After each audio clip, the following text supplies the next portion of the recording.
నామం తీగా ఉంటుందా పుల్లగా ఉంటుందా అని అడగకూడదు. బాహ్యంలో అదే పనిగా తినడమే జీవితంగా పెట్టుకుని బడలిపోయినటువంటి నాలుక రామనామం పలకడంలో ఉన్న రుచిని గుర్తిరిగిన నాడు ఆ రామనామం పలకకుండా ఉండలేదు. రామ రామ రామ రామ అని పలకడంలో అంత సంతోషం ఉంటుంది. ఎప్పుడూ శ్రీరామ శ్రీరామ శ్రీరామ ఆ నామంలో ఉన్న మాధుర్యాన్ని గుర్తిరిగిన వాళ్ళు నిద్రలో కూడా శ్రీరామనామ జపిస్తారు.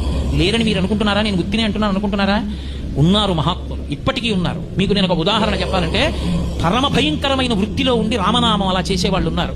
నాగమారుతి శర్మ గారని న్యాయమూర్తిగా ఉన్నారు. ఇప్పుడు వారు మాట్లాడుతుంటారు మనతో, కోటేశ్వరారు శ్రీరామ శ్రీరామ శ్రీరామ నేను ఎందుకు వచ్చానంటే శ్రీరామ శ్రీరామ శ్రీరామ శ్రీరామ శ్రీరామ శ్రీరామ శ్రీరామ శ్రీరామ ఎప్పుడు నోట్లో వస్తూనే ఉంటుంది. ఆయనకే కాదు, ఆయన తోబుట్టువులకు కూడా అంతే.